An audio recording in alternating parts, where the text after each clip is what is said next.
The Garden Report is brought to you by FanDuel, the exclusive wagering partner of the CLNS Media Network.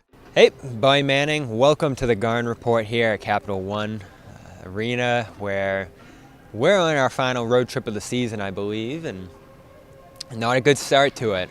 Celtics fall to the Wizards, what felt like a layup game, 130-111. Poor performance on both ends and a strong start, making it all the more surprising. Celtics were running out in transition. You had a play where Smart threw the ball behind his back to Tatum for a dunk.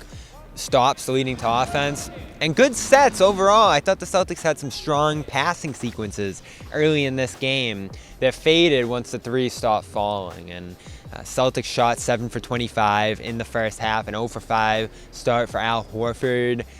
I think embodied what they went through offensively early in this game, and those missed shots, Joe Mazzulla thought, started to impact them defensively. The Wizards, again and again, stepping into the half court, not only for easy layups off of stops and turnovers, but those threes early in the shot clock, early into possessions. CLNS Media's Celtics coverage is brought to you by FanDuel. Sign up at FanDuel.com/Boston and make every moment more on America's #1 sportsbook.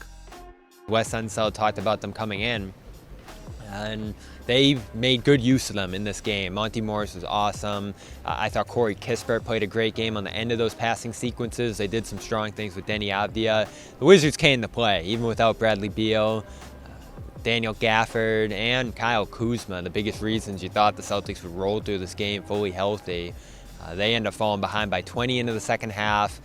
Jalen tries to force the issue first couple minutes of the fourth, and then Joe Mazzulla sits the starters down. And the bench went on a pretty encouraging run to within 12. Got the place rocking. Loudest the Celtics crowd, mostly Celtics fans here, got all game was when Luke Cornett was throwing down an alley-oop, and Peyton Pritchard was hitting a step-back three to make it 12. A key Grant turnover killed that run, along with a couple of Porzingis buckets on a leaner and a putback.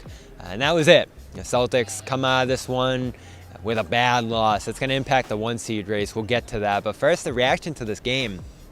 Mazzulla calling it rare these nights have happened to them this year. Though I can point to a few, whether Oklahoma City, whether a shorthanded loss to Utah last week, Houston during that same road trip, as well as the number of Orlando games that they lost.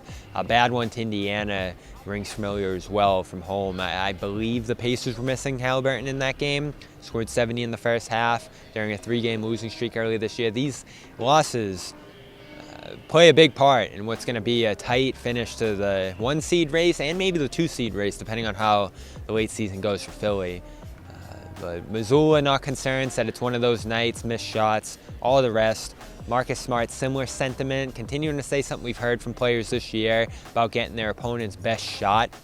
I think a number of Celtic stars discussed that this year, and they're still struggling with how to deal with that, which isn't great. And Jaylen Brown pointed toward traffic. I guess the second bus arrived late to this game, getting stuck in traffic in here in D.C.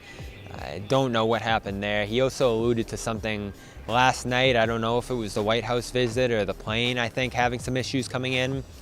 A weird trip, he said, and I'm sure both those incidents did have some impact on this game, but execution lacking. You look at a play where Corey Kispert missed a layup, nobody's there to rebound, and he puts it right back up and in.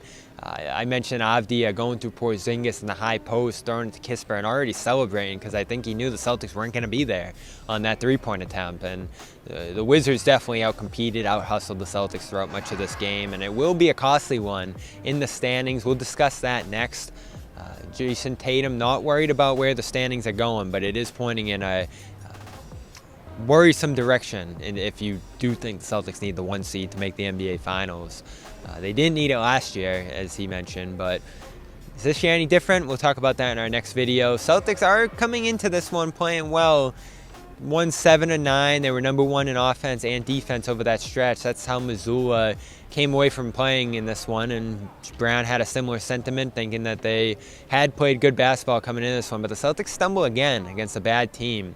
Something we've seen a couple times this month, something we've seen a handful of times this season. I thought tonight was probably their second worst loss of the year behind that Oklahoma City loss where they gave up 150.